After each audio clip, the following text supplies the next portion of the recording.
Aguero, Solskjaer, Deeney, Watkins.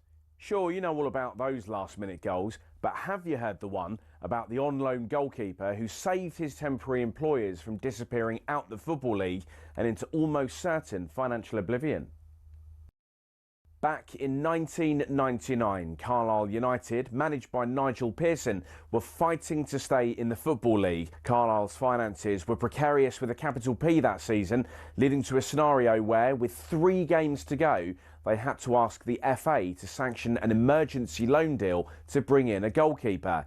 Swindon Town's Jimmy Glass arrived at the club. His efforts in his first 2 games earned the Cumbrians 2 draws. Those vital points meant that Carlisle went into their final game of the Division 3 season, now League 2, needing to beat mid-table Plymouth Argyle in front of their own fans and hope their relegation rival Scarborough didn't win against Peterborough at home.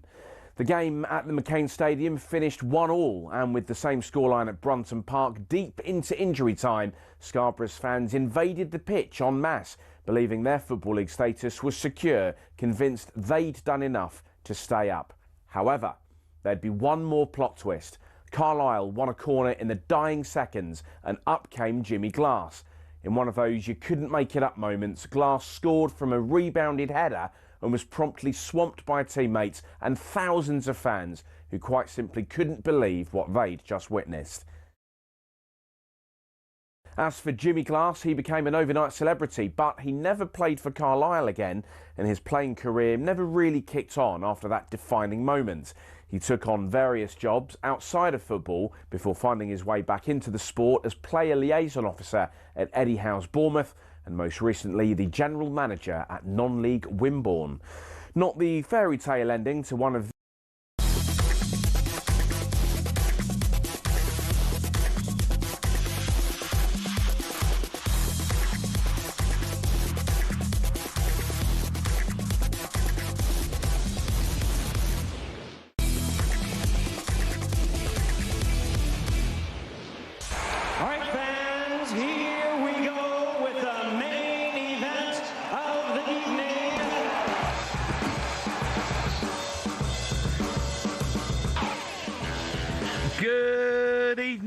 welcome to the Sports Bar on talkSPORT. I'm Jamie O'Hara. Hey, over there, Jason Cundy. Has anyone seen Arsenal? Has anyone seen Mikel Arteta? Can you hear me, Mikel Arteta? You must have one hell of a beat in mine. Keogh Northland. Forever do me a favour. The Tollingtons are Gunnosaurus. Gunnosaurus. Gunnosaurus. Can you hear me, Gunnosaurus? You must have one hell of a beat in the clock end, Perry Groves. The famous cock. The famous cock. Famous cock. You must have one hell of a beat in Win the Dog. It'll help me out with that one. Piers Morgan has your thigh. Piers Morgan has your thigh. Can you hear me, Piers? You must have one hell of a beat in Primary Corner. Robbie from CTV, your set piece coach. What happened to you? What happened to you? The Gockless monster. Can you hear me, monster? You must have one hell of a beat in the Ashburton Army. Let it all work out. Darren Bent, Matt Lucas. Darren Bent, Matt Lucas. Can you hear me, Darren Bent? Can you hear me, Matt Lucas? You must have one hell of a beat in Paul Jobs FC. It's happening again. Can you hear me, Arsenal? You must have one hell of a beating. Arsenal are doing it again. They're bottling it. What's going on? Want to hear from you. What happened? 03 717 22 33 44. Man United, fair play. 2 massive wins under new boss Michael Carrick. Is he there for the long haul? What a job. He's just beat the 2 best teams in the league. Elsewhere, Leeds, solid point away to Everton. We'll take calls on that. They host Arsenal this Saturday. Everton fans, want to hear your thoughts? Good enough or not good enough? Coventry, they're throwing it away as well. Everyone's bottling it at the top of the table. What's going on? Loads to go at. We'll talk about Liverpool. We'll talk about Spurs. But the big one from the weekend, Man United beating Arsenal. 03 717 22 33 44.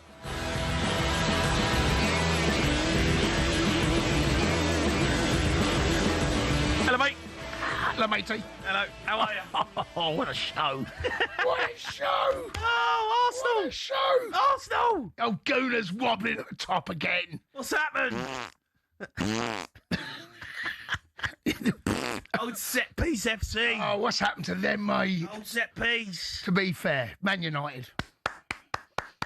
Well played. They look good. That was stunning. They look good under Carrick. They look decent. They did, yeah. I mean, it's not hard, though, is it? I mean, when you've got players that they've got, right, and you've had Amorim, and all of a sudden Michael Carrick comes in, it's not rocket science. You bring back a bit of experience. You put Kobe Manu in midfield. You play Bruno Fernandes as a number 10. You play 4-2-3-1. You got the players in the right positions, and then go and express yourself. Let's go and score 2 worldies. That helps. I mean, it helps when you've got Cunha coming off the bench. Cunha coming off the bench and lacing one in. They look like a good team because they got good players, and they just needed organising. And Michael Carrick's gone in there and organised them, and all of a sudden we're looking at a Man United team going, that's a decent He's gone team. and put his arm around them and said, look, I'm going to play you in the best positions, go back to what everyone's comfortable with. They do look a different team. They really do.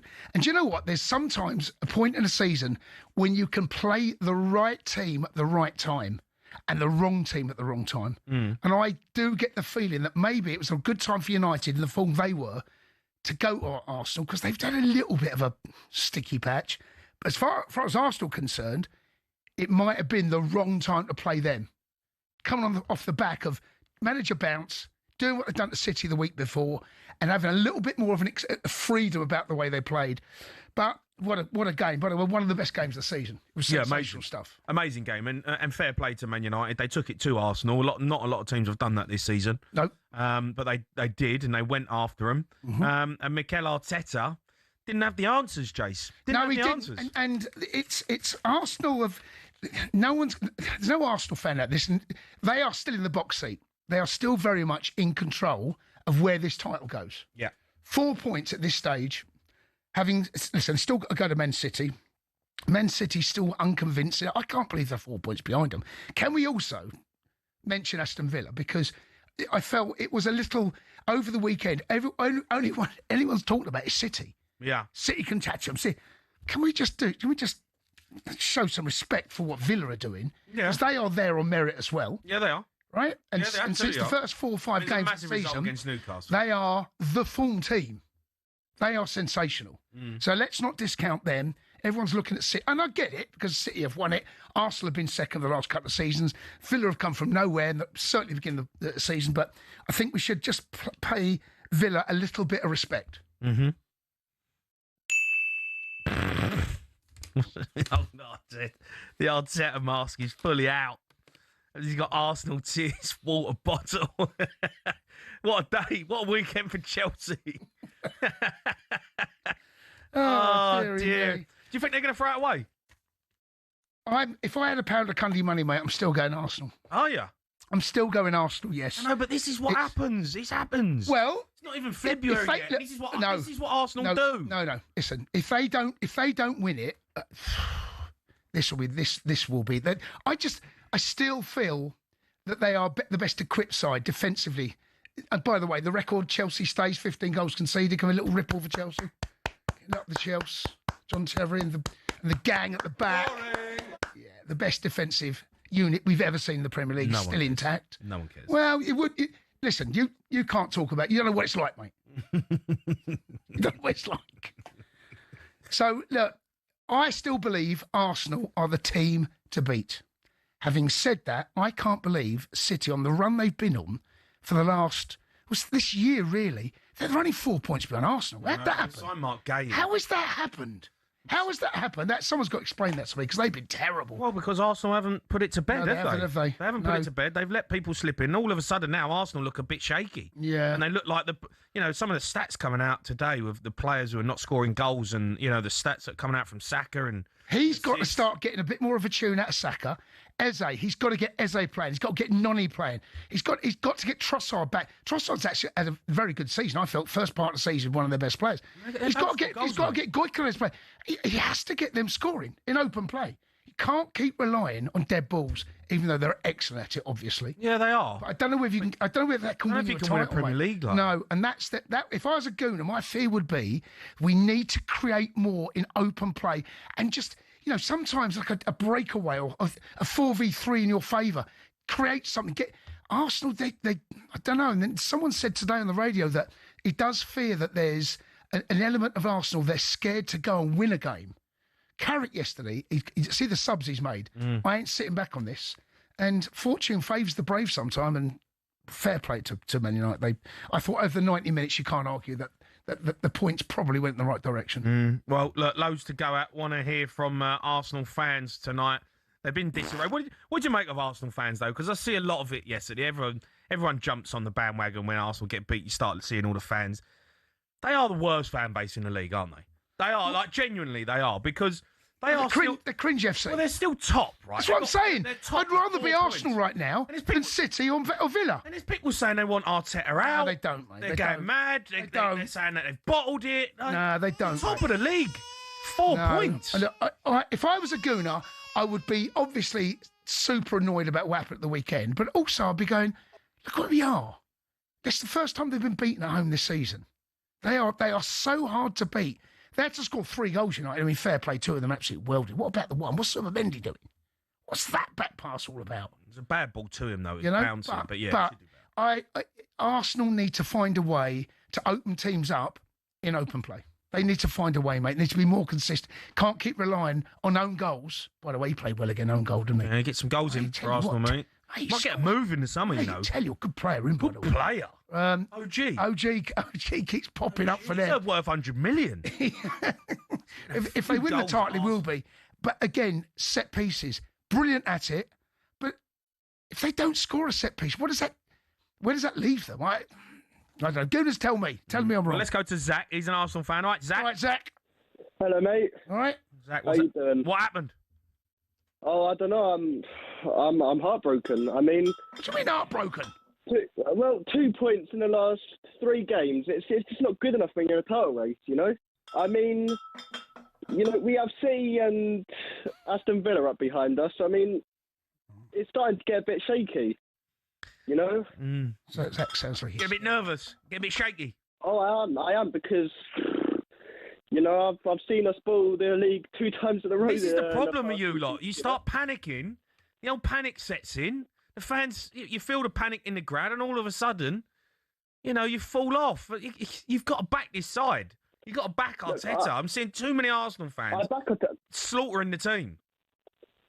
Oh, no, I'm not going to be like one of those who say I'll tear out or anything, but it's just, we need to pick up Zach, the pace. You sound worried, mate. Like I said, it's getting a bit... Wait there, though, because we've got to get over to the Hill Dickinson. Sam Matterface is with Leeds manager Daniel Farke.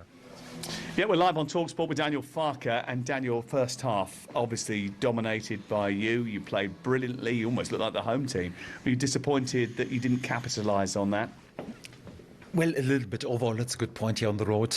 It's a promoted side to come away is a tough place, Everton, and especially once they're on it, in the second half, it's a good point on the road, and we edge 1 point closer. But like you mentioned, we're also not far away from winning this game.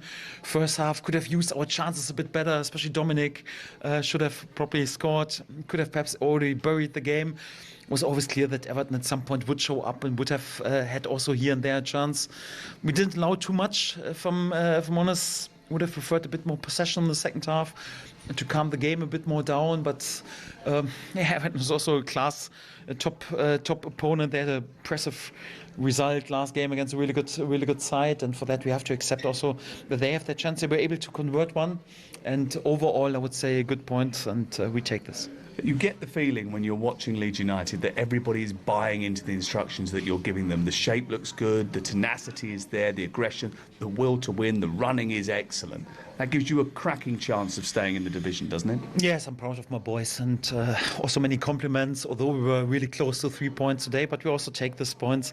We're on a good road, we're on a good path, but we have to follow this path exactly in this way, being competitive, investing everything, very disciplined, very focused, thinking about the team playing unselfish and ready to sacrifice every individual player. We can't dominate this league with our individual quality, but we have to do this with team performance. This is what we are doing at the moment, but no reason to lose the ground under our feet, no reason not to stay humble. We have to keep going. Yeah, it's interesting, isn't it? Because you've put together such a great run. You're not losing games, you're winning here and there, but picking up points, especially on the road. The gap between you and West Ham is 6 points. Obviously, it's not enough. Are you a little bit disappointed, actually, that it's not bigger the gap, despite the fact that you put this great run together? No, because you can't expect each of a game days just gets bigger and bigger and bigger and bigger. If it would be like this, then we would win the title. So it's of course we can't influence other results anyhow. And for us, it's more like we are focused on our games and what we can influence, and to show such a performance, and also to earn such a hard-fought point here at Everton is definitely a good result for us. And for that, I'm not 1% disappointed that the gap is a bit less than it was before the game day, because other games are not important. Our games are important. Yes, a bit disappointed that we didn't win all three because it was possible, but overall we're on a good path. And this point tonight and this goal that you've scored tonight means that you've scored more and accumulated more points in this spell in charge of Leeds United than you did over 2 spells in charge of Norwich City. Does that just show what you can do with the right resources? Yes, but I'm not focused on myself anyhow. So I know it was a completely different setup at Norwich and Leeds. Also a different situation to get promoted anyhow. So at this times in Norwich, the club decided not to invest anything and to take the Premier League money to pay for the sins for the past anyhow, and to build on the foundation also for the future. We with Leeds United want to stay in this league. We want to be the first side to establish this club. First time since 25 years on this level. There was a good spell under Marcelo, 1 good year, but then also 2 years of suffering. And at the moment, we are not allowed to label us as an established Premier League side. Just 3 seasons in the last 25 years. But we want to make sure that we establish us again. And for that, this is our target. And for that, I'm not focused on myself, just about what my players are doing, and hopefully to achieve our goal. Any more incomings between now and the window closing in a week's time, do you think, to strengthen your hand? Don't know what happens. Also, not the moment after the game right now to speak about it. I'm just focused on this group, and this group has shown also that we have enough in order to stay in this league. Thank you very much for joining us. Congratulations. Cheers. Thanks a lot. Sam Matface there with Daniel Farker. Let's go back to Zach, the Arsenal fan. Zach, got to talk about you scoring in open play. What has happened? I don't know. I mean, we rely on set pieces too much, I think, and I think we need to rest Saka, because last game... Zach, I'm really sorry. I'm going to have to go back to Sam Matface. He's with Everton manager David Moyes. David, you made a significant change at half-time, and it changed the momentum of the game. It went in your favour second half. What did you see in the first half that you weren't happy with? I don't know what I saw, but I saw stuff what I didn't like anyway, and I think everybody saw that. We just didn't perform well. They were first to the ball. They knocked us about, created more opportunities there. We couldn't disrupt their play, and we didn't really control an awful lot of it in the first half. We actually started probably the first 4 or 5 minutes quite well. We got a couple of corners and started the game quite well, but from that point we never really get great control in the game. So look, I didn't think we could do much worse in the second half. The first half was so poor that we decided we'd make changes. None of the boys I had on the bench, I don't mean none, but none of the boys coming back are fit and ready to start the games. And actually, I may have just gone a bit early on Kiernan and Jared, but we had no choice. We needed to try and do something to get back in the game. And I thought we did. Thought we got back in the game. Thought we started to get much more of the ball, created more opportunities, controlled them a lot better than we had done in the first half.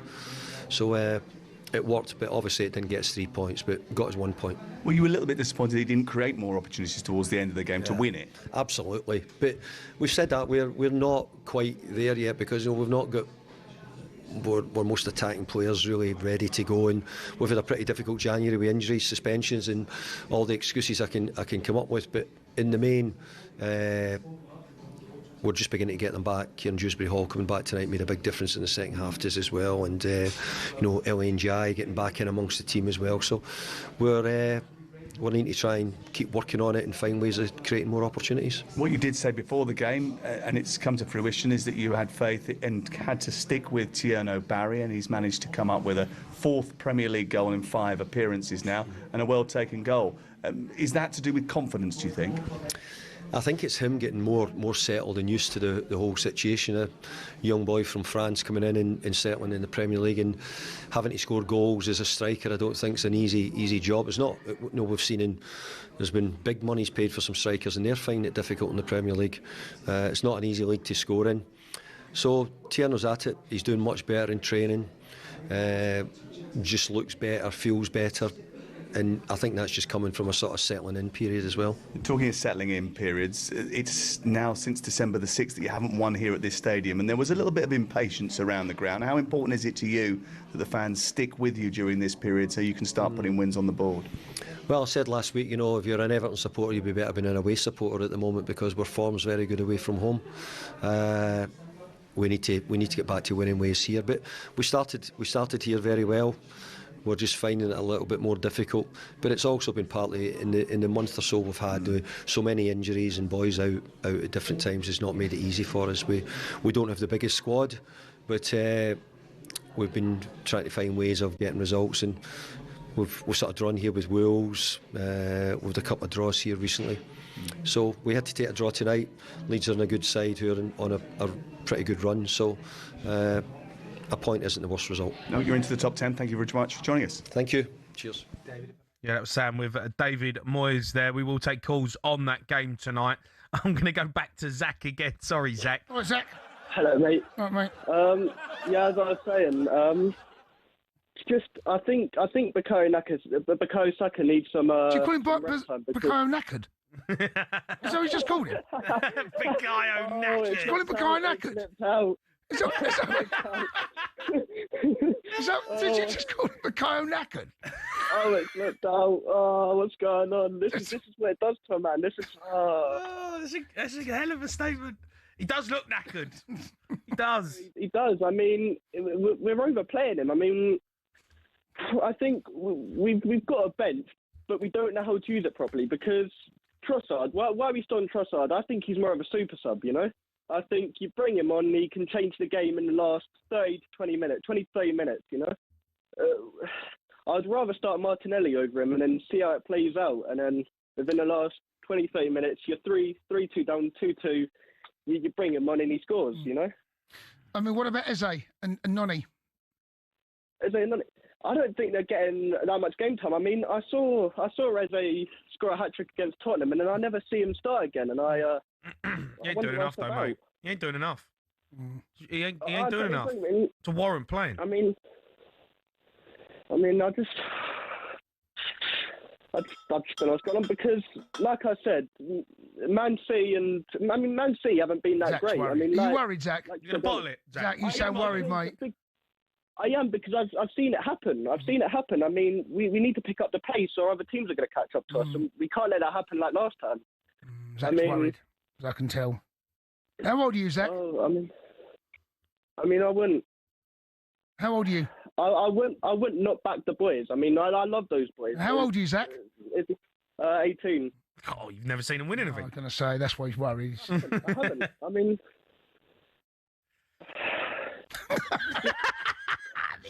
I'm really upset. I'm really upset. Zach, you're still top of the table. Oh, of course we are. Of course You're we 4 are. points, But what, mate. Man City, but Man City and Aston Villa, they're what, 46 points? That's only a 4-point Sit gap. tight, Zach. That can change very quickly. Sit tight, matey. I mean, of course I'll back those boys because I love them. I'll back our manager But because you're worried. he's fixed the club around. But I am worried, You're yeah, worried, because still. it'd be nice to see a trophy, All right, Zach, listen, thanks for your call. Loads to go at tonight. We've got Man United fans. We've got Arsenal fans. We're going to take some Liverpool fans as well because they're having a stinker. Arnie Slot coming under a bit of pressure all of a sudden. But keep your calls coming in. 03 717 22 33 44.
Sports Bar and talkSPORT. Me, Jamie O'Hara, Jason Cundy. Arnie Slot coming under a bit of pressure again. You can have your talk on that. But first, Arsenal lost against Man United at the Emirates SC, showing signs of bottling it yet again in the title race. Let's hear from manager Mikel Arteta, who's concerned by his side's attacking firepower after the game. Especially the goals that we have scored, because against Forest, I think we had 5 big chances to score a goal. And we did it against Liverpool. First and second half were different, but 3 days ago, I mean, in Milan, we were incredible. I should have scored 5 or 6. It's part of that. So we will try to improve and always be better. But again, I think we have to highlight what these players are doing every 2.5, 3 days. Got to do it in the Premier League, though, if you want to win it. Let's go to Tyrone. He's an Arsenal fan. All right, Tyrone? Tight. Evening, fellas. Hello, mate. How we doing? I'm all right. I'm good. Had a great weekend. You? Yeah, not so good. What happened? I'm an Arsenal fan, mate. Oh, what happened? Not so good. Got a little blip in the road. Yep. On the way to the town, you know what I mean? I'm not concerned. I'm not overly concerned, to be honest with you. No? Nah. I've seen the team. I've seen this team all season. I've seen every single game. I'm not a typical Arsenal fan TV supporter. Okay. You know, I'm Right. definitely not. These Arsenal fans that come out, the last 2 chaps that came on, both of them sound like they were ready to cry. Yeah. You think somebody come in and, you know what I mean, stole the toaster and the fridge and the microwave and everything. You know what I mean? It's ridiculous. Air fryer? Yeah. Say that again? The air fryer, did that go as well? You know what I mean? Everything is gone. The house is empty. It's ridiculous. You'd think that we're not 4 points ahead of the league. Yeah. It's crazy, but don't think we was playing. Who's at the bottom of the league at the minute? We're playing Man United. Your form's not great, though, mate. Let's be honest. Yeah. For a team that's top of the table, you don't look like a top of the table team at this moment in time. The way you're playing. Boring. 4 points. 4 points. Ahead of Manchester City, Aston Villa. I know, but you should be 11, 12. Man City have been garbage. And you've let them back in. You've let them back in. You've opened the door. Left the back door open. Listen to this, right? They've got your air fryer. Man City got your air fryer. As Arsenal fans, we either going to win the league by 100 points, right? Or we're either going to bottle it. You know what I mean? We're never middle of the ground, sensible fans. We're not going to win every single game. We will never win every single game. What we should be more concerned about is the fact that Saka is cream crackered. He's Bukayo knackered. The previous caller said that. Bukayo knackered. He called him that. He's knackered. He is. He could see it in his face. He wants a rest, but he's never going to say, "Gaff, take me out." He's a footballer. He's a pure footballer, so he's going to want to play every single game. Yeah. Isn't that why you bought Noni to play on that side?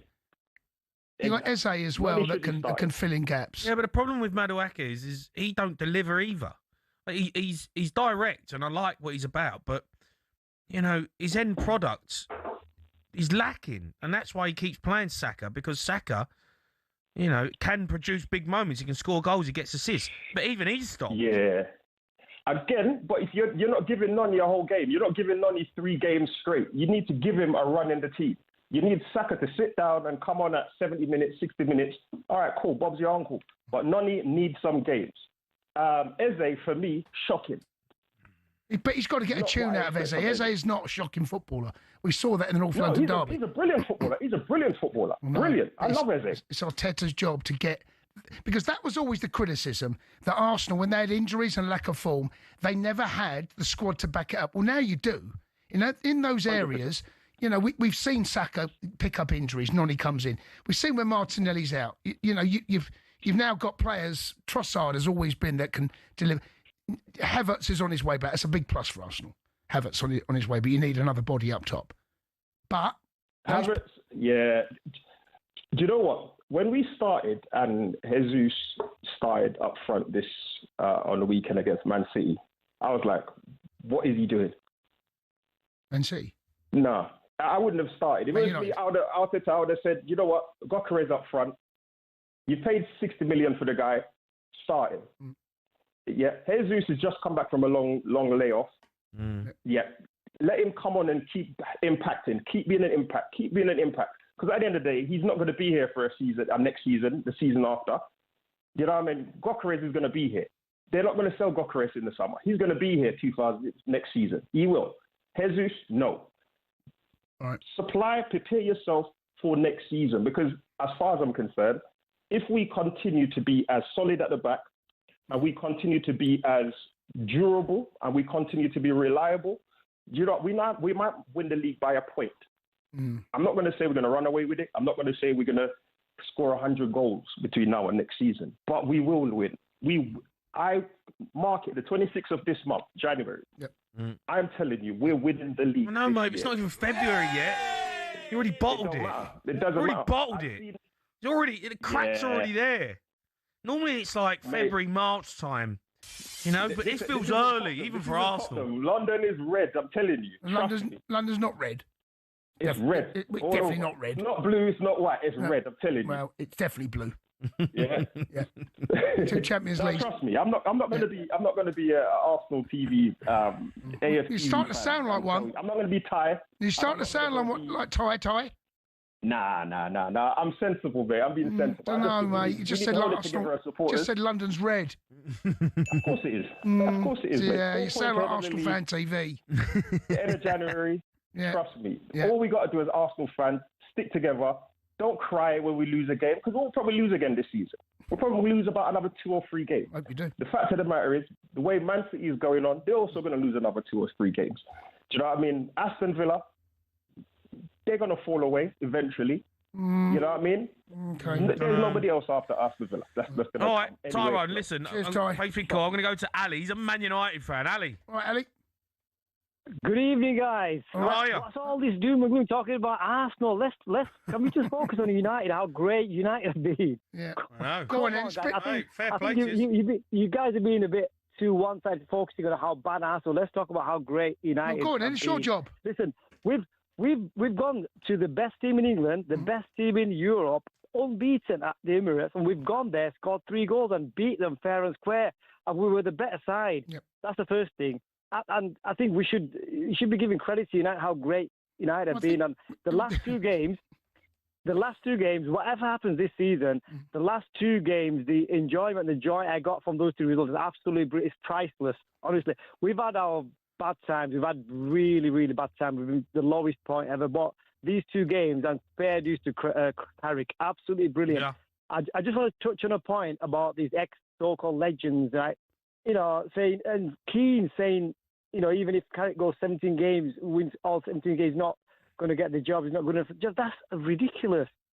Why are these legends going on about? You know, they should just focus. I don't really know why they're casting him aside. I like Carrick, and I know you want the fairy tale signing of a manager, and Luis Enrique or Ancelotti and all that, but. Mate, Carrick knows his football club. He's been there. He's been around it. He knows what what it means to be successful there. He knows the people there. He's got players on side. You can see that already. We're talking about that. No, sorry. Hold on. Only 2 games gone. Only 2 games gone. We shouldn't be talking about. Hold on. Right. This is deja vu. You have been here before. Oh, no, I'm sorry. I'm not having this old. We've been here before. We've only got no, but why? I'm not having that. Listen, I'm not having that. Why are we having this conversation? It's utterly insane. Don't have the conversation now. I'm not saying it needs to happen. No. You both just had it. Yeah, but you can't write him off. No, you both. You just both had it. We shouldn't be having this conversation. We should not be having this conversation at all now. Come on. We should wait till the end of the season. Carrick has come in. Listen, it's very similar to when Jose left and Ollie came in. It's almost identical. No. It is. The club was on its... No, it is. I remember it. The club was on its knees. You can't say... If you're going to say that, you're going to say about every single manager. No, I'm not. I'm not saying... I'm big names. We can go on big names and same thing could happen, same thing. No, I'm not saying big names. I'm just saying, if something you've learnt from the Ollie situation, I remember what happened under Ollie, right? We all remember the PSG game, and after they got from the back end of that season, your results went really, they tailspin. Don't say anything there. Just let Carrick do it. Just let him get on with what he's doing. If he does do it, does he get the job? Well, it depends who's up for it. If Tuchel's available, is it Tuchel or Carrick? For me, you've got to take Tuchel. You simply have to. Do you? Sorry, you saying Tuchel or Carrick? Is that the question? I'm not saying... Is that the question? Well, I like... Listen, what I've seen... I just think... Listen, I'm not saying give Carrick the job right now. I'm not. I'm saying, obviously, wait till the end of the season. But what I've seen from Manchester United... In 2 games? Yeah, against the 2 best teams. All right, and I know he's got... It's been good, I don't deny that. He's got a long way to go. But to dismiss him just because Thomas Tuchel's Thomas Tuchel, I think that's unfair. No, I don't think it's unfair if at the end of the season if Tuchel's available.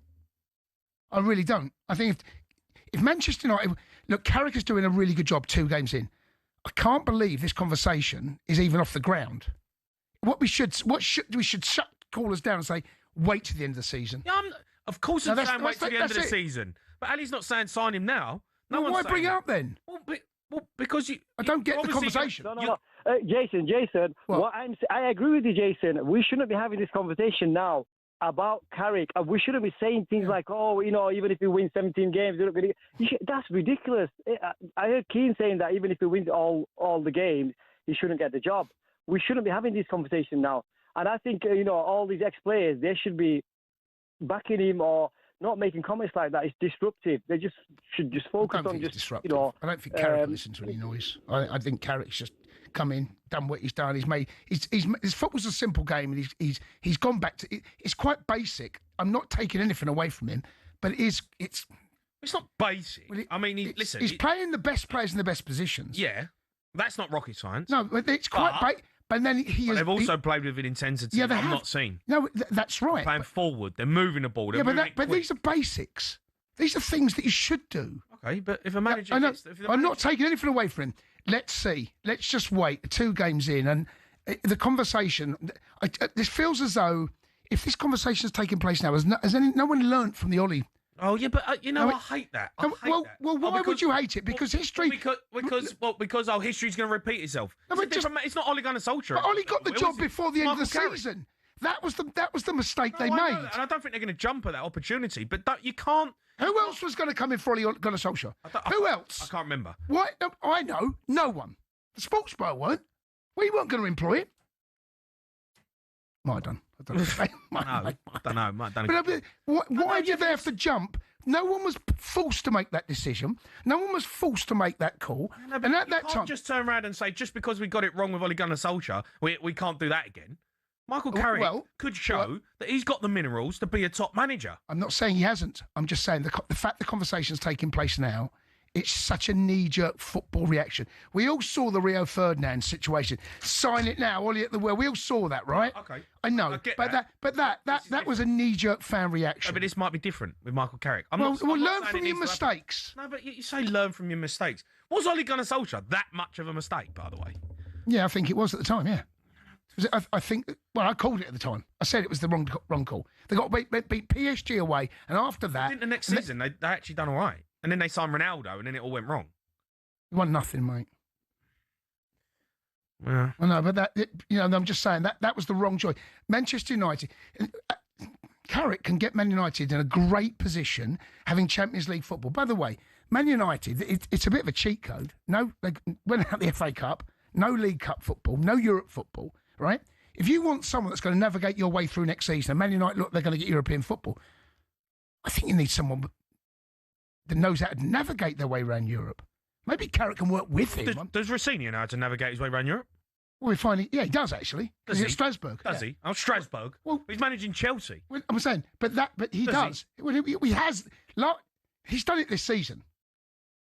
At Strasbourg. Oh, mate, do me a favour. Well, ask the question. If you don't like the answer, don't ask the question. Mate, come on, I'm just saying. Me a favour. I'm just saying. What are you on about? Strasbourg. He's managing Chelsea. Don't tell me he's got them. Oh, you can't. Are you backing Liam Rossini? Right here, right now. I've got to because that's the way the club have gone. Right, well, if Michael Carrick gets the job at Man United, who's to say that they're not backing him? Don't make the same mistake as what you made under Ollie. It's true though. No, I think that's an unfair statement. I think it's an unfair statement saying that. I think Michael Carrick has got more about him than Ole Gunnar Solskjaer. Let's see at the end of the season. Yeah, well, yeah, of course. Let's see, but I wouldn't write him off if they get in the top. If they finish in the top 4 and they're playing a really good style of football and there's an identity to the team, all the players are behind him, then that conversation can take place. I think Michael Carrick deserves the opportunity to be in the running. Then we'll to have be that the Man United conversation. manager. Then we'll have that conversation.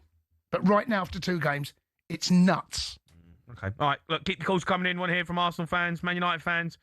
Just on that one as well. Liverpool. Where's 100% Mo? Where is he? He phoned up another show. Where is that bottle job? Get him on, old bottle job. Phoned up another show. He wants to come on this show because we're going to slaughter him. 03 717 22 33 44.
Listening to the Sports Pod talkSPORT. Me, Jamie O'Hara, Jason Cundy. You're going to hear from managers.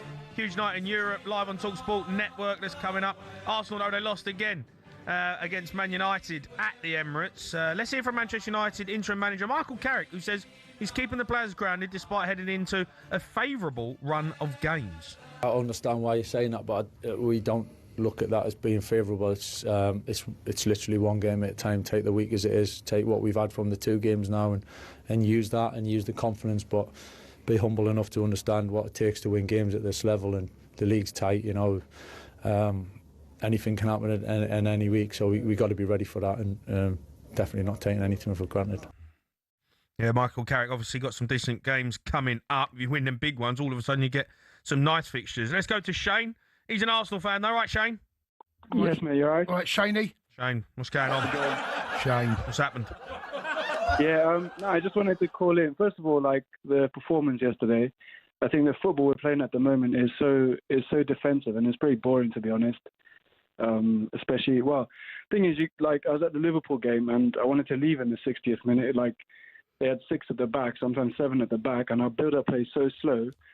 I think Gabriel and Saliba trying to get most passes in the Premier League history between them. But yeah, yesterday, I mean, the thing is, you're going to lose, like, bad mistake by Zubimendi. You're going to lose football matches. Like, in the grand scheme of things, it's probably, like, not that bad. 1 loss at home. And it's just worse because it's Man United. And, like, I wanted to say about this narrative of Arsenal being the worst fan base, the amount of text messages and WhatsApp messages and pictures of Michael Carrick I've seen on Instagram. So my goodness, you haven't heard of Man United fans in like the last 2-3 years, and all of a sudden they're out the woodworks, you know. But yeah, sound a bit bitter, Shaney. Sound a bit bitter, mate. Sound a bit bitter. Mate, it's always give them, just say well done, Man United. That's all you got to say. The best side won on the day, and it's fine. Yeah, 100%. They played way better than us. They played way even again own goal again. Like, what's that? 4 own goals. I think Saka has 4 goals this season, and next top scorer is 4 own goals. So, like, as you've been saying on the show, but you Arsenal fans, you are bad. You don't help yourselves. You lose 1 game, right? It's the first game you've lost at the Emirates. I'm seeing it all over X. I want Arteta out. Oh, I can't have this. What's going on? Players this, players that. Moaning. This is the narrative I'm talking about. Is that you always hear people that talk the loudest. You know what I mean? It's like I have very similar views to the guy who called before me, Tyrone, was it? Is that you hear people that shout a lot online and this and that. It's like, do you really understand football? Like, look at the context of it, right? We're 4 points clear in the league, yeah? We got semi-final. We're a goal up in that, in the Carabao Cup, and we're top of the Champions League. You know what I mean? Man United have, 15 and a half games left to play in the season.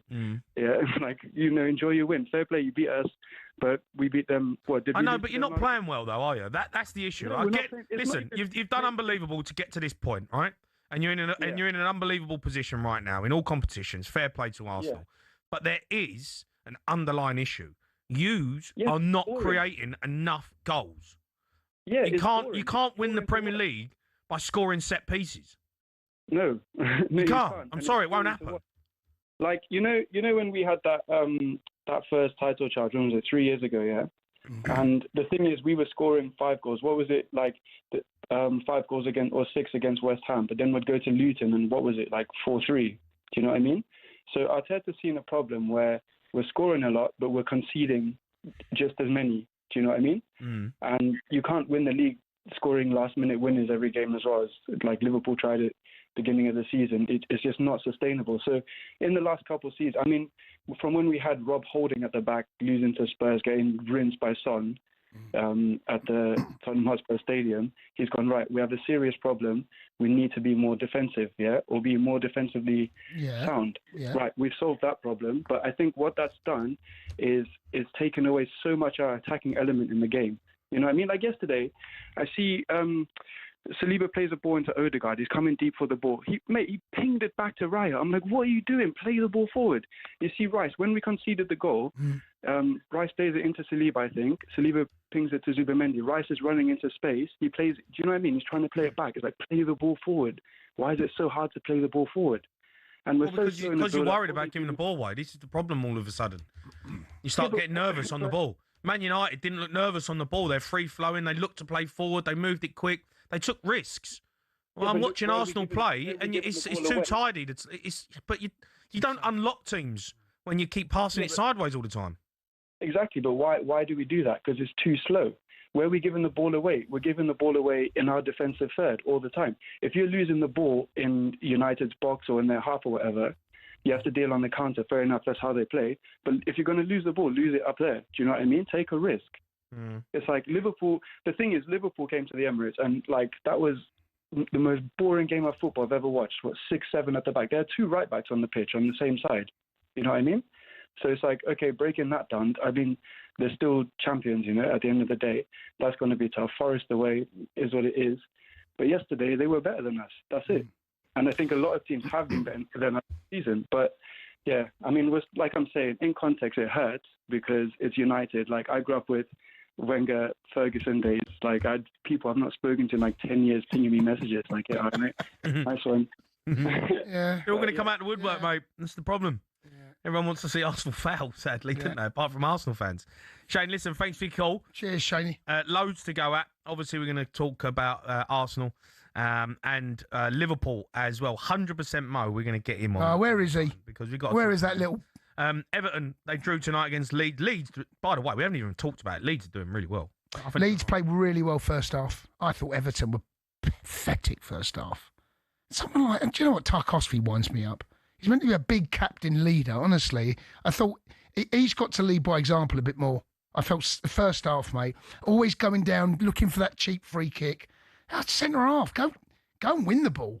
Stop looking for those falling around. You think he's got a bit soft? I just think he's just, in the modern game, mate, some of the centre halves, I mean, I like Tarkowski, right, because he's a bit of a throwback. But today, in the first half, going down, throwing himself to the ground, he's centre half. Go and put your head on the ball. Go through them. No, going down, throwing, trying to win cheap free kicks. Wasn't impressed with him or Everton first half. Okay, get your calls in. Have your say 03 717 22 33 44.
after football? For a lot of players, it means going into punditry. Some turn to coaching or working in the game in other ways. But what about the rest? Some former footballers turn their sights away from the game, and there are a few big surprises. First up, from rainbow flicks to pancake flips. Ex-Chelsea and Southampton defender Ken Monku switched up his footballing career to buy a Dutch pancake house. He bought out the shop, which had been his favourite pancake spot as a child, and before long he was mixing the batter and getting behind the stove. Next, Everton legend Thomas Gravesen swapped out the high stakes of the Premier League for those of the poker room. He made over 150 appearances for the Toffees and won the Scottish Premier League with Celtic. Turned out the Danish international was pretty darn good at poker. He racked up a reported £100 million from his Las Vegas adventures. Remember former Chelsea goalkeeper Petr Cech?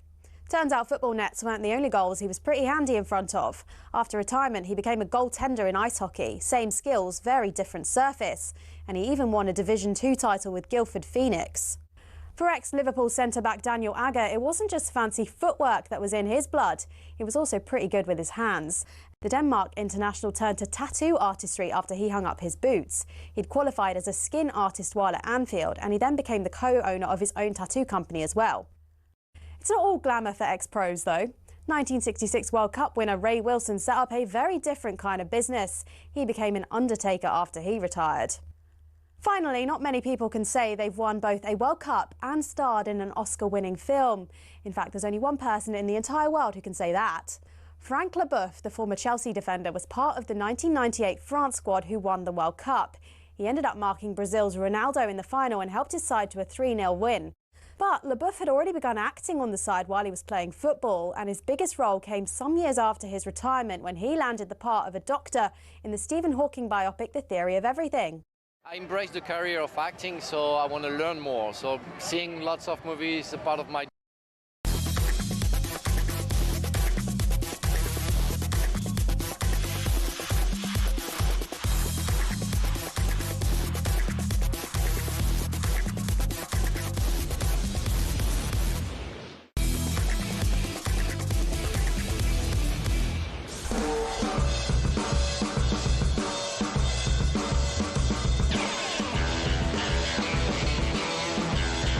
You are listening to the Sports Bar on talkSPORT. Me, Jamie O'Hara, Jason Cundy are going to be joined by Dermot Gallagher to go over some of the big decisions of the weekend. We're looking ahead as well. Huge night in Europe this week, which is live on talkSPORT. But first, time to take a look back at some of the other action from this weekend. Let's start with champions Liverpool. Disappointing day on Saturday where they beaten 3-2 at Bournemouth. Amin Adli scored a stoppage time winner. Cherries ended Liverpool's 30-match unbeaten run at the Vitality. After the game, Liverpool boss Arne Slot spoke to Ian Abrahams and said that his players were still tired from their midweek Champions League game. Play a very intense Bournemouth team after 2 days ago playing a away game in Europe. The only team that played Champions League that has 2 days rest. All the others had more.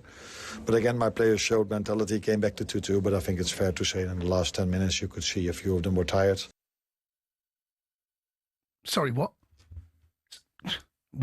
Tired, mate. Tired. What was wrong with Van Dijk? Was he tired when he just flicked his leg out in the first 10 minutes? Tired, mate. Tired. They look tired. Windy as well. Windy and tired, mate. It's a bad combo, that. It is a bad combo. Yeah, that's what happens. You go down the south coast when you're a little bit tired, a bit windy, you end up getting beat 3-2. It's tough. That's what happens, mate. That's what happens. We've asked to speak to 100% Mo, and he's shown he's reared his ugly head. Right, Mo? Here he is. There he is. What happened to your bunch of clowns at the weekend? What happened to your bunch of clowns at the weekend? The weekend, you're 100% correct there. It was too windy, too rainy, too cold. I mean, you can ask Jimmy G. He's played on that pitch. Yeah. It was a terrible pitch. We were robbed, like I said to you on Saturday's show. You didn't speak to us on Saturday. You bottled it. You didn't speak to us on Saturday. Well, your producers rang me up. They put me through to this United fan. Mate, what's happened to Liverpool, mate? What's happened to the quad? Listen, the quad will be back on next year. Don't you worry about that, Jimmy G. We'll have that time again. But unfortunately, this year, they're transforming the team. The team is like scattered everywhere. We're trying to rebuild. What do you mean scattered everywhere? What do you mean? Well, you know what? It's not functioning right at the moment. Why not? Is it? Even you. I mean, can't even you can get a game in our defence, and Yeah, I that's know. saying I've something. seen Van Dijk. What's Van Dijk up to, mate? What's happened? What's happened to He's him? one of the best defenders on the planet. No, he's not, mate. It's honestly, you've all believed it. It's the problem with you Liverpool fans. You've all got sucked into Van Dijk mania. You all got sucked in, and now you're seeing what I was saying. He's overrated, mate. I've said that. He's a brilliant player. He's nowhere near anywhere John Terry, Rio Ferdinand. Nowhere near them. Cundy, you are anti-Liverpool anyway. No, none of the viewers are going to believe what you say anyway. Well, I'm starting to be proved right, though, Mo. Aren't I?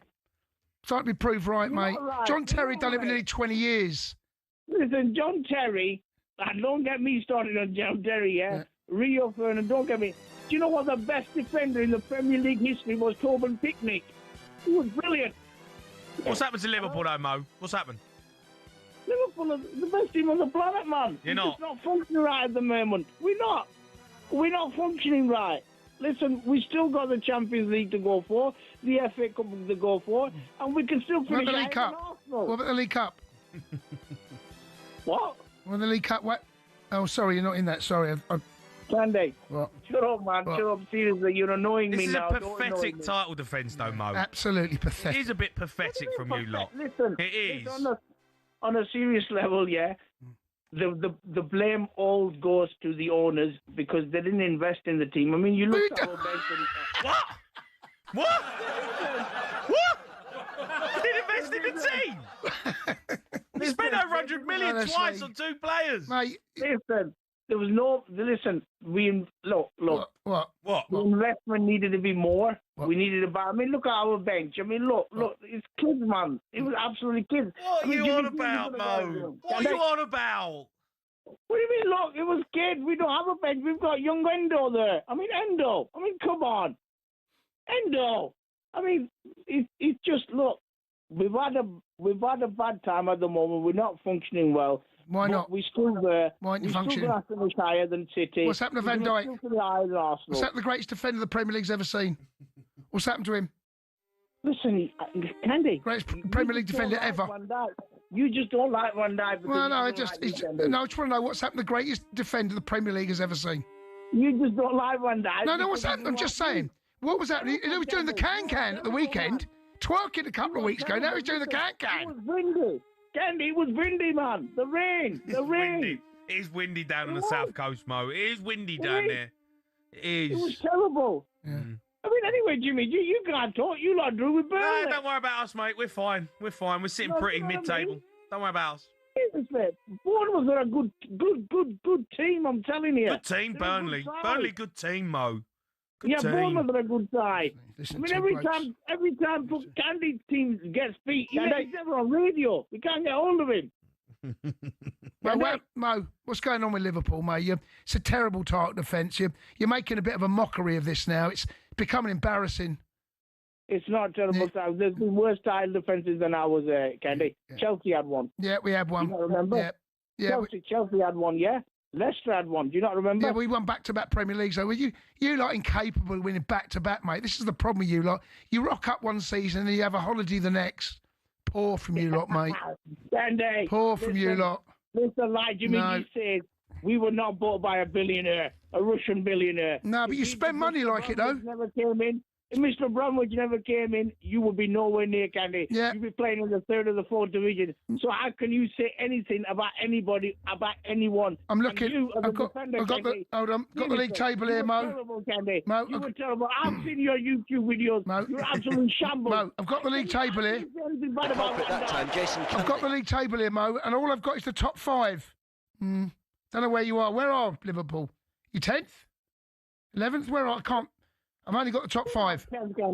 Candy, we don't check the table. No, I'm just saying, right here, right now. I can see Arsenal, I can see City, I can see Villa, I can see Man United above you lot, Chelsea above you lot. Honestly, I can't see. Where are you? Where are you? Candy. What? Candy, What? listen, yeah. No, I'm listening. You had your fun now. What? You've had your fun, yeah? You've done your bit. You've had your fun now. Bring Jackie up, yeah? Leave me alone. Oh, Mo! You bunch of clowns. You're a bunch of clowns, you lot. Oh, I can't defend you, mate. I can't defend it at the minute. I'll try and be on your side, mate, but I can't defend it. Jimmy G, no, Jimmy G, right? If you took Mick out of me, it's fine because you know what? You played in the Premier League. You were a top player. Do you know what I mean? And just your social life killed your career. Yeah. how can Candy take Mick out of me? No, I just look. Don't. It's not my. Listen. I didn't play at centre half at the weekend on the South Coast, mate. No. Yeah? Just saying, matey. You got rid of you. You came to Tottenham and they kicked you out as well. Right, listen, and that was it. There's no point having a pop at me, right? It's not my fault you got beat the weekend. It's not my fault. Seriously, no. You go on about. Listen. Yep. Come on. What happened to Van Dijk? Oh, I've seen Cundy down on the South Coast, mate. He played all right down there. Done all right in Pompey, mate. He done all right. I didn't see him have a stinker like Van Dijk. I didn't. I tell you one thing I didn't do: start twerking and doing the can in the penalty box. What? Candy, you know the other night when you were doing the prices, how much a player's worth. Yeah, go on. Yeah, nobody will even give 20 grand for you. Do you know that? Nobody will even pay 20 grand for your transfer fee. You were terrible. No point having a pop at me because you got beat by Bournemouth. No, you were terrible, man. No point. You always have pop at Liverpool. You hate Liverpool fans. Well, do you know what? And you're just an absolutely sore loser, Candy. Do you know what, right? Have a look at your results. By the way, you are sore loser. The last 5 results. Draw, loss. Whooping. Is that? Oh, no, that can't be right. Can't be right. We'll be back. You're back. We'll be back. Back where? Where? We'll be back. Back twerking, doing the can. Mo. We will be back, Candy. Mo. We'll be back. No. Yeah. Mo, see you later. Off your pop, Mo. Off your pop. Off your pop. Rubbish as usual. Yeah, Stop phoning up other shows and all. You're only good on the sports bar. Yeah. Phone up another show with ban you. You're ours. We're the only ones that can take the mick at you. No one else can, all right? Listen, Candy, you're a clown, man. Seriously. Have a look now, man. I'm dressed up as some of your defenders at the back. Look. Watch this on YouTube. He's dressed up as Van Dijk. Candy, I'm surprised you don't have my face on there. You're absolutely clown, you are. You're a disgrace. You're a disgrace to the sports bar. Listen, don't have a pop at me. Listen, I'm going to put a complaint about you to your producer. You should be fired. Yeah. Stay on the line, you're going to have a chat to him. Mo, see you later. Stay on the line, have a chat to him now. Keep your calls coming in. We've got some more Liverpool fans, Man United fans, got some Arsenal fans, Everton fans as well. Want to hear from you. Were you a bit disappointed with that tonight? 03 717 22 33 44.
You are listening to the Sports Bar on talkSPORT. Me, Jamie O'Hara, Jason Cundy. You're going to hear from Everton fans.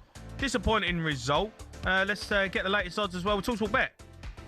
Bring it on with talkSPORT Bet.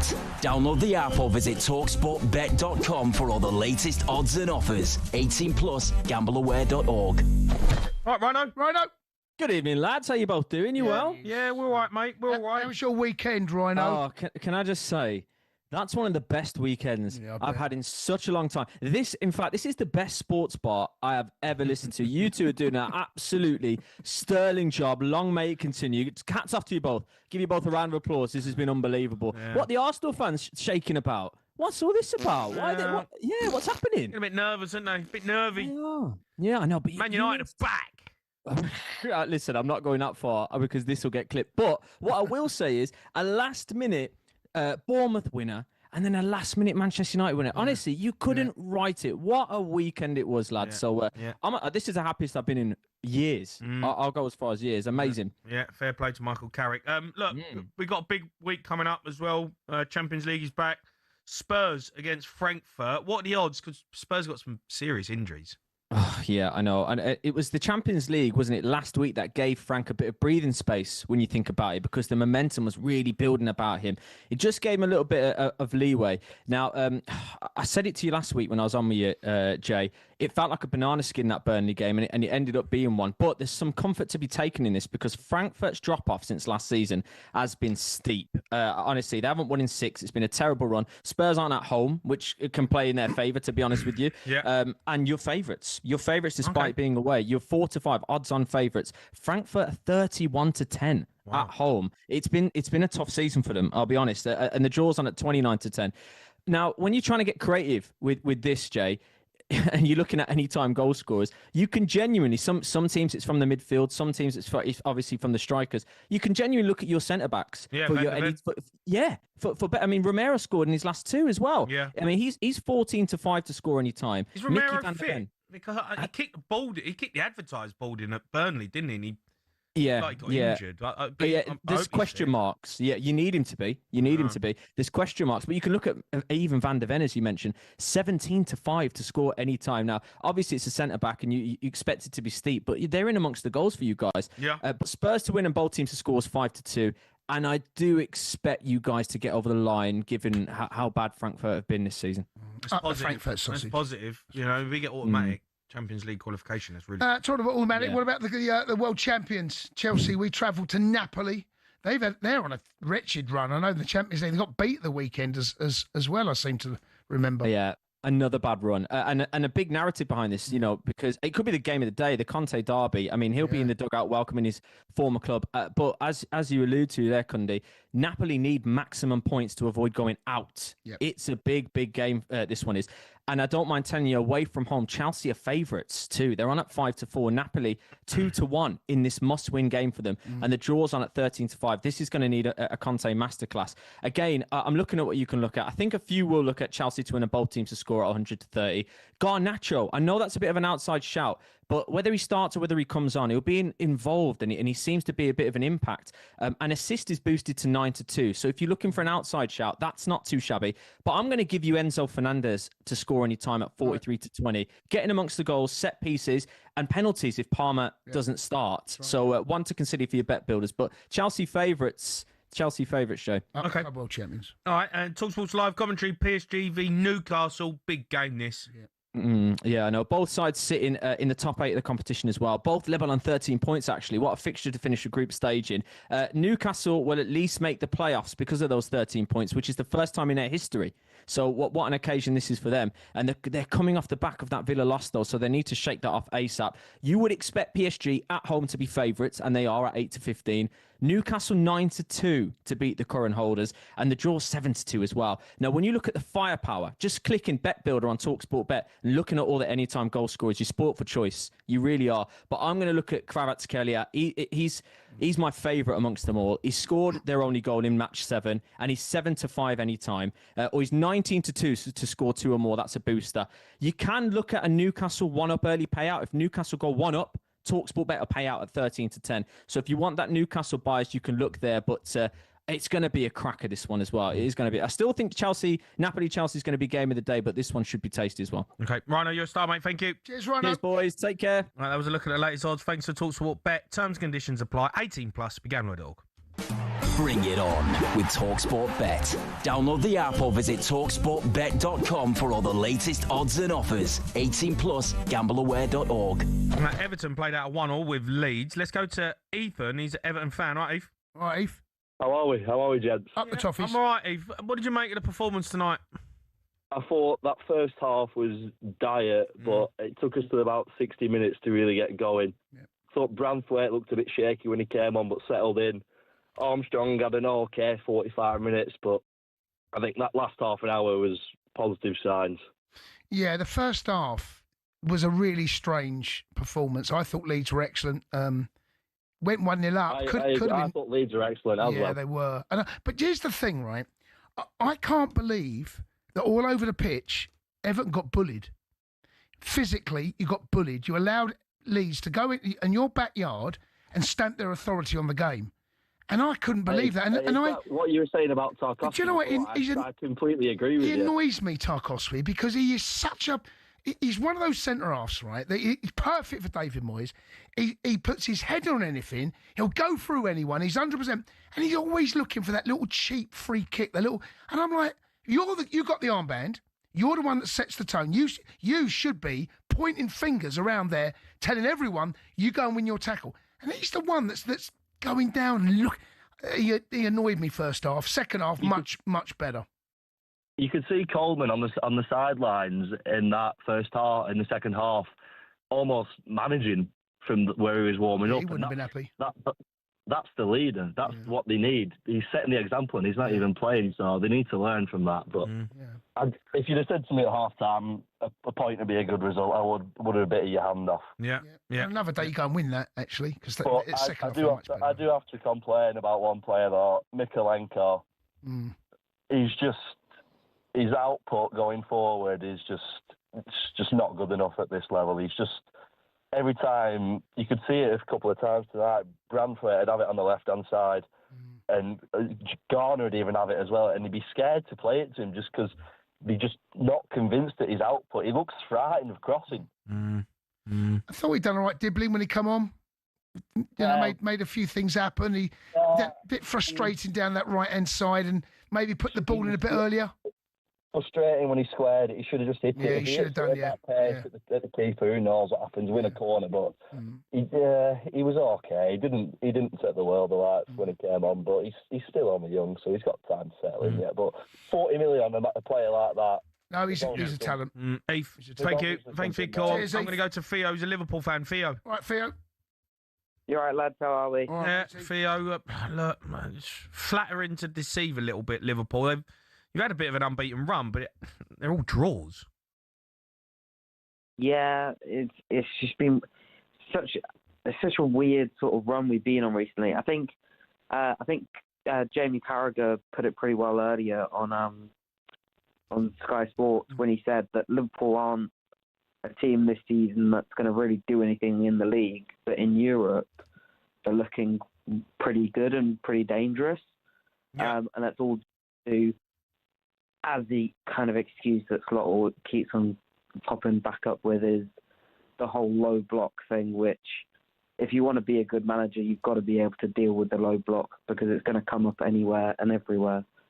I don't think you can really use that as an excuse anymore of why you can't win football matches. It's been around. It will always be around. And you've got to learn to deal with it and stop just making excuses and just own up and say, listen, we're not doing this well. Something's clearly not working and I'm going to work hard to try and fix it. Yeah, I mean, I think that's a given, isn't it? I think that on a Slot, he is currently still the champion manager last season. The league defence has been pretty dismal, in all honesty. But you're right. I mean, a lot of people fancy Liverpool for the Champions League. And in the knockout competition, Liverpool are going to be in the mix. I mean, you're fourth in the table currently, right? Your record there, you're 15 points, right? Arsenal are over the hills and far away. But, the next best side, Bayern Munich, you're only 3 points behind them. I think this probably represents the best chance. of major silverware. It definitely does. It probably will be. It's probably going to be the only silverware that will have the potential of winning, really.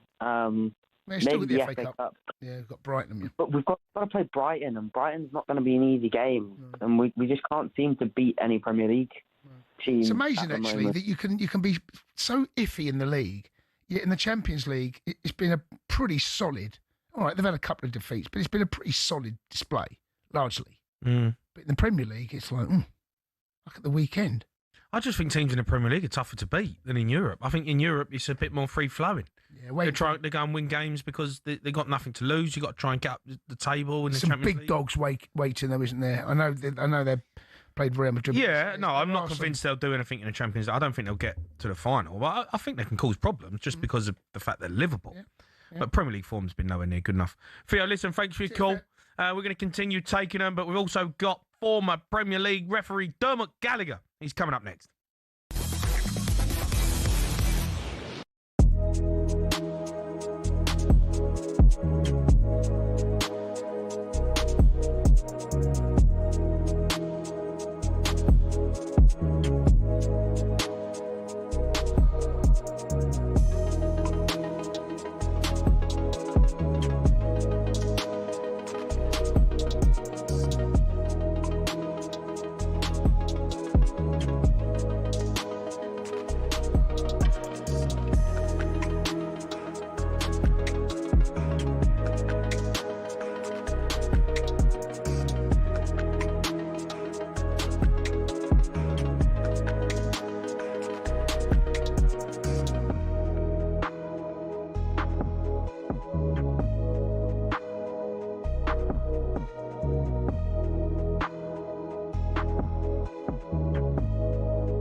It's me, Jamie O'Hara, Jason Cundy here, giving you the sports bar.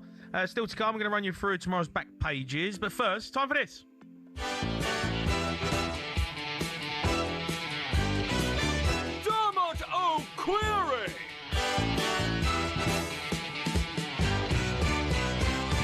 Derm. Evening, Derm.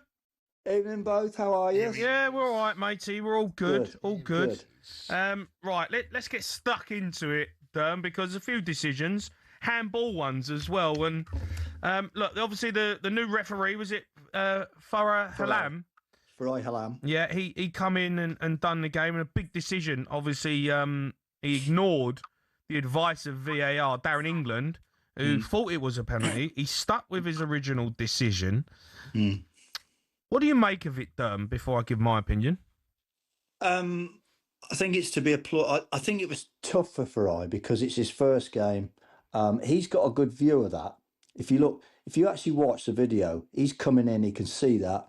He sees both players are challenging. And it's interesting, Jay Bothroyd said this morning, but Mosquera's arms out. I said, but both his arms are out because he's running. I said, but if you look at Mamouche's arms are also out. He's running. So they're very similar body shape. And then Mamouche, I know it's a skill what he's trying to do, cut the ball back. Yeah. But he actually cuts the ball into him, doesn't he? Knocks it in. It hits him on the elbow. It hits him on the arm, though, Derm. It does hit him on the arm. There's no doubt about that. It hits him on the elbow, it hits him on the arm. I think it's one of them that once the referee says no on field, I think the VAR might have been best to leave it alone. But that said, it's difficult because, as I've said to you many, many times, once you see a video and you see something on it, you can't eradicate that picture from your mind. So he sends him to the screen. And I think it was interesting that Farai came back, bearing in mind it's his first game. He's never used VAR before. So not only does he have to use VAR sent to the screen, but he also has to come back and make an announcement. So I thought all in all, he got through that really, really well. Now, there's varying opinions about the penalty. Some think it's a penalty, some think it's not. Some think he should. I think it's a penalty. Yeah, there's a lot that do think it's a penalty, Jamie. I'm not going to argue. There's a lot that think it's a penalty. There's a lot that think it's not. But I just think how he dealt with it and how he kept himself composed for the rest of the game. You take that incident out, he'll learn from that. Maybe in another day he might give a penalty. I don't know. But it's what he puts in his refereeing bank going forward, isn't it? The experience he gets. When you both came into the first team for the first time, that's when you learn, isn't it? Because it's the massive big step up. This is when you really enter the big stage. Yeah. And he did that Saturday. And I think you look at how he composed himself for the rest of the game, how he did. Because I watched him referee at Liverpool when I was away on holiday. He did Liverpool and Barnsley. And I came back and I spoke to Alan Wiley, who saw him when he was a young referee in the National League coming through. And he said, this guy's got potential to him. He's going to make it. And he came through the Championship, whatever. He's been given his chance. And when I saw him in the FA Cup game, he showed what I call maturity beyond his years of experience refereeing. Because I think when you both played, I'm sure you would say that the best players gave themselves a little bit more time on the ball. They gave themselves that little bit of thinking time. And I think that's what he does really well. He doesn't rush anything. He's very calm. He's very composed, but he doesn't make a rash decision. And I think that will carry him forward. And I think this experience on Saturday, I think he will come through it a much stronger, better referee. Would you give a pen, Dom? I think if you give a pen, nobody's going to argue with it because we've seen the arm outstretched. He obviously thinks it's too close. He thinks it hit him. It's one of them. I actually think whichever way the referee jumps, somebody else can bash him up, because somebody will say, well, I'd go the other way. I don't think it's a terrible decision. I know I don't think it's a terrible decision. I don't think it's a terrible decision at all. He's gone with what he feels. His arm is out, but it's so close as well. And I think that the handball, we've got to such a stage now where as soon as the ball hits an arm, and I'm watching players now, and I get it. Jay and I both been that. So you appeal for everything. Any little advantage you can try and convince the referee, you will appeal at anything. Corners, throw-ins, anything. And they're all appealing for it. And I get why Jay says it's a penalty. I understand that because I can see what's happened. But I don't think it's a terrible decision. I don't think it's a howler. I don't think it's one of those that you can berate him for. He's had a look at it. As you always say, Derm, all options were available to him. And he had a long time, a long think about this. and he's stuck. Said, you know what? I'm going to stick with. And I actually think it's a good thing that he hasn't given. Look, Man City fans will be screaming if they didn't win the game. Yeah. The fact they have won the game probably makes this less less important, I suppose, in some ways. Yeah, I get that. But it's interesting the phrase you used there, Jace, about not being a howler, because I actually think when decisions can go either way, it's quite. We've said before, well, why don't they send the referee to the screen and then say, we'll send him to the screen, he's going to do that. And I've always said to you, I don't mind the referee going to the screen. And if he holds his ground, you might not agree with him. Yeah, that's but fine. at least you go, well, he's gone, he's looked, he's come back. Yeah. Another handball incident, and I'm the penalty decision that JD Convo went against him for Crystal Palace. Look, I think this is incredibly harsh, and even though it's gone for my team, I don't know what he's meant to do with his arm. It's by his side. He's had a shot. I know the ball is travelling into the back of the net. Will you confirm with us exactly what IFAB's law, how they understand it, and also Pogmo, what they're understanding? From what I've read, it's slightly, it's quite conflicting. They contradict one another slightly, don't they, in some ways? Will you just explain that to the listener? Well, it was felt by IFAB that goals were being disallowed for players, the ball hitting their arm forwards. So if the ball hits your arm accidental and you score, it's disallowed. So it's felt that it's got to work both ways.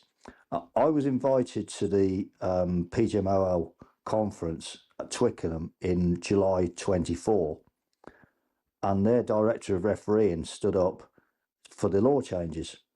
And he stood up and he announced this, that the IFAB had decided that going forward, they would now decide that if a player stopped the ball from going into the goal with his hand accidentally, it would still be penalised. Now, they often try and illustrate this with videos. And to show you how unusual this is, Jace, they could not find historically any video of this happening in the Premier League. But it happened to Reece James at Anfield a couple of seasons ago. But a penalty was given, wasn't it? He was sent off. He was sent off, It come off his thigh. His arm was by his side, come off his thigh. Yeah. And they got a penalty and he was sent off. But the law has changed since then. That's what you're saying. That's right. Okay, that's fine. right, yeah. Fine. So they couldn't find an example of one where he'd blocked it going into the goal accidentally. Right. And what they did, they showed one from a German, from the Bundesliga. Right. And I watched this with interest, and the guy explained, and he said that from now on, that if it strikes the arm and it's definitely going into the goal, they would give a penalty and only a yellow card because it was accidental. Now, if you look at the, it's difficult when you see what I call a TV shot. It's difficult to see where the ball's going. Yeah. But if you look from the angle behind the goal, which the VAR was shown very, very quickly, the goalkeeper's actually on the 6-yard line on the deck. Yeah, it's going in, 100%. And it's 100% going in. So therefore it fell into this category. Right, let me ask you a question, all right? Fine, if the ball is hitting the back of the net, which it definitely is, I understand now, that's the law, and you give a penalty. I don't get the yellow card. That makes no sense to me, because if he's already on a yellow, the referee has to send him off. We had this for Ireland with Seamus Coleman. That makes no sense in to me. Switzerland. That makes no sense. What happened. The penalty should be enough. If it's accidental handball, which it completely is, you do not want to see a player picking up a second. He actually got taken off because he was on a yellow, maybe. In well, we had this, if you look back a few years ago in Switzerland, I was at the game, Ireland playing Switzerland, and a Swiss player took a shot. It struck Seamus's arm. The referee awards a penalty, yellow card Seamus, and I just went, he's off here. And my cousin said, we can't send him off because he's already on the yellow card, and he was sent off. Yeah, that doesn't make sense to me at all. Just quickly, the Patrick Dorgu one, he's a bit of a screamer. There was arguments that maybe it hit his arm. VAR looked at it, gave it. It hasn't. I looked, and I spoke to Tim Sherwood. Tim Sherwood this morning was adamant it had struck his arm. I actually think it hits his hip. Yeah, it does. And what he's doing, he's trying. Why you think it's hit his arm, or people think it's hit his arm, is because he's so sure he wants to get out of the way, he actually pulls his arm behind his back. Yeah. No, I don't. But some goal. Yeah, great goal. Oh, a hell of a goal, yes. Derm, as well, me and Cundy were having a bit of discussion at the weekend. Liverpool, the goal that they scored, Salah, rolled the ball back for Szoboszlai, and then he nestles it into the corner. Now, me and Cundy had a huge discussion. We've had Mike Dean give us a caption on it. He messaged to one of our producers. We was arguing whether it was open play or not. Does that goal count as open play, or is it set piece? Well, it's from a free kick, isn't it? Salah's rolled a free kick to Szoboszlai. Yeah, but then does the game become open play then, when he rolls it? Well, don't forget, if you take a corner and a player heads it in, it's from a set piece. Yeah, but what about short corner? Well, then it's a second player, isn't there? But there was only one player, only Salah rolled it. And if you take a free kick from the edge of the box and you chip it into Jason, he heads it in the net. Bang! That's 1-0. That's decided it's a set piece, isn't it? The set piece coach would go mad at you, Jamie. Won't he? He'd be putting I just think it's open play. The free kick is Salah rolling the ball. That's a direct free kick, right? Yeah. Then Szoboszlai bends it in the top corner. He does. Some goal as well, wasn't it? Yeah, great goal. It's open play, though. It's not. But, well, the only certainty is Salah will get an assist, won't he? Salah gets the assist, yeah. But if you take a short corner, and that person who gets the short corner then crosses it in the box, that's open play, right? It is, because the second player played the ball, isn't it, before the goal's put in. Right, thanks for clearing that up, then. Why having a pop at Derm? I'm not having a pop. He's just he's a referee. I asked for the rule and he's cleared it up for me. So brilliant. If the set piece coach has sorted that out, he's going to be gutted. He's got no bonus. That's the set piece coach working all week on that. We can share that bonus, me and you, Jamie. Derm, you're a star, mate. Thanks Cheers, a lot. Derm. Have a great week, Bo. Take care. Cheers, bud. All right, it's Dermot Gallagher there, former Premier League referee. Back pages coming up next.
You're listening to the Sports Bar on talkSPORT. Me, Jamie O'Hara, Jason Cundy. Going to run you through tomorrow's back pages. Got a bit of midnight triv as well. Help us out.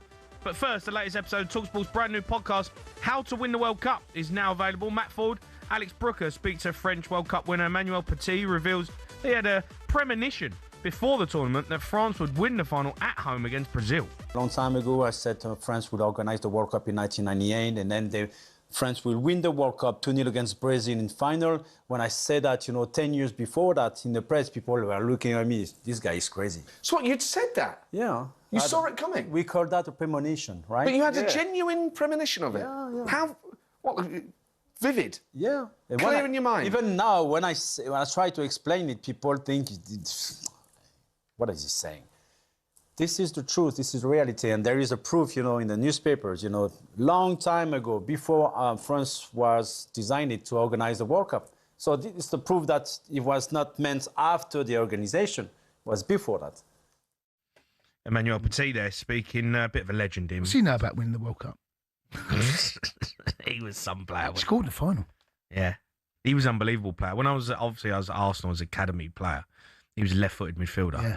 Oh, mate, I used to just be in awe of him every He's a time. unit as well, I used to watch him at Highbury all the time. I was like, oh my God, he's so good. He used to do the old scissor tackle. Do you remember the old scissor tackle? Yeah, you can't get away with that now, mate. It was his old trademark, that was. He'd get sent off every week. Get away with that now. Yeah, he was a bit of a legend in, wasn't he?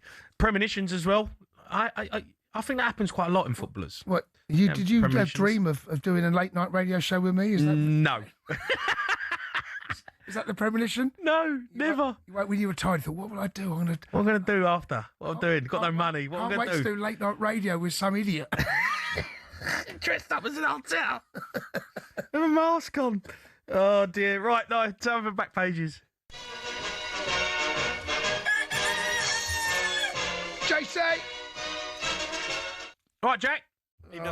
See, Newcastle got beat. Newcastle got beat. You're in. That's it. You didn't fancy it. Right, clockwork you are. Not in the studio. No, not in the studio. Yeah, bottled it. I'll be there on Wednesday. Win, lose or draw. I'll be in on Wednesday. Yeah. Same old. When they win, we'll you're in. lose because we're playing PSG, so we'll lose. Yeah, that's true. Dodgy penalty. Remember the dodgy penalty they got? That was an absolute. Yeah, I can't. We're not going to get revenge either. We're going to absolutely thrashed. So, Well, we'll see. Big game. It's live on talkSPORT, that one. Let's talk about some of the headlines. Forest, 35 million Mateta bid. Some back page of Times. Yeah, Mateta's made it clear that he wants to leave Crystal Palace this month, but told them that that's exactly what he wants to happen. And Nottingham Forest to put in a £35 million bid for the striker. So let's see what happens. I think still that Palace want a little bit more. I think they're looking for 40 million, and then from there they'll want a replacement as well. They've sounded out Wolves for Jorgen Strand Larsen. So we'll have to see if that happens. What? And I'm sorry, I'm absolutely stunned. What? I was led to believe Mateta wanted to go on to bigger and better things. Yeah, I agree. That's a fair point. No, I'm not having a pop at Forest, right? Because it's, when I grew up, it was one of the clubs in Europe. But really, is that it? I think he was probably expecting like a Tottenham or someone to come in for him. I would have thought, or a big French club to come in for him. There was. Why have you got to throw Spurs? Juventus and AC Milan were linked, so. I thought there would be like, from what I heard, he wanted to go and play in Italy. Yeah. I'm stunned at this. Yeah, but Marinakis has probably looked at it and thought, no, let's float the boat and see. I'm not saying it's a bad deal for Forest at all. So I mean, it's a great sign. No, I'm not saying. I'm just saying from a personal point of view, from going Forest to Forest to, let me get it right, Palace to Forest, it doesn't. I thought he'd be looking to go. Not Forest are a bigger club though. Yeah, but you're not going up that.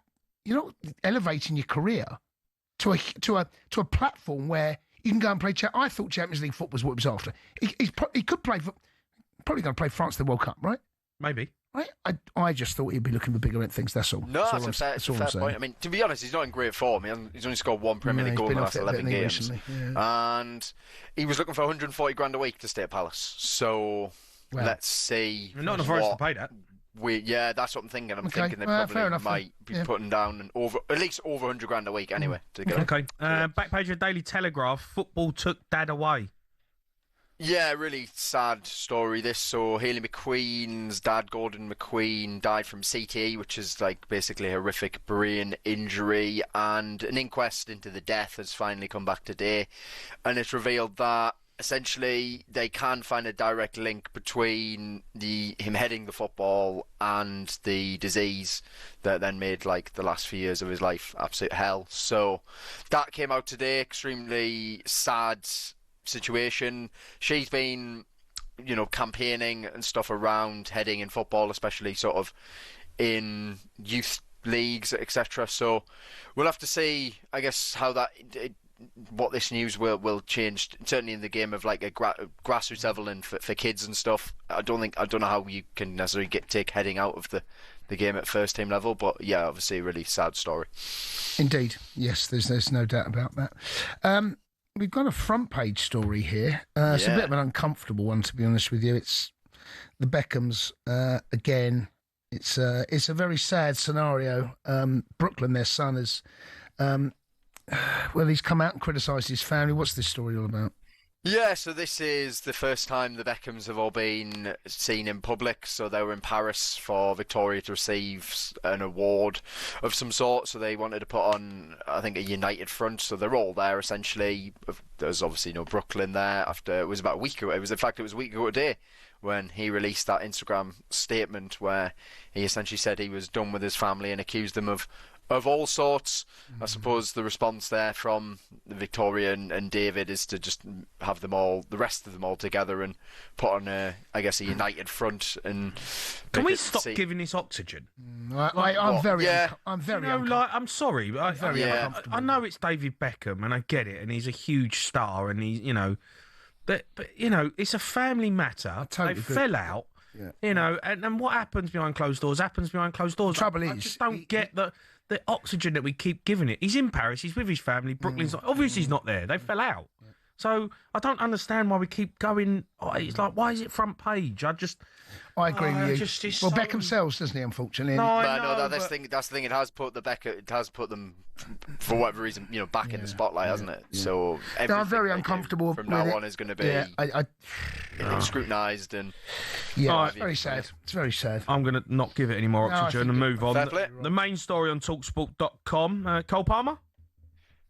No, I don't know what. I think I submitted. I don't know. That was last week. I think so. No, all good. So the main story is actually our mate Goldstein on Drive. So Harry Maguire's had two good games this season, and he's calling for him to go to the World Cup. So no, fair enough. He's basically saying that Maguire should go to the World Cup. I don't think he's necessarily saying Maguire should start, because Gahey and Konsa or Gahey and Stones are looking like they'll probably be the starting centre backs. But because of Maguire's.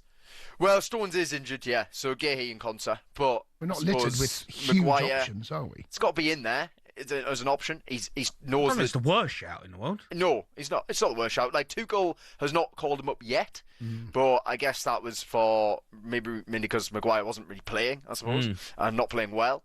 But if he's going to be a key part of Michael Carrick's team, he's got. Well, he's just, certainly got to March to see if he can get in that he's got team. a month. He's got a month to carry this on. Right. Yeah, and then let's see. Because, look, ultimately, he's been to tournaments before. Exactly. He doesn't usually play badly for England. No, let's see what happens. Yep. No, it ticks a lot of boxes, no question. I wouldn't rule him out, that's for sure. No, definitely not. No.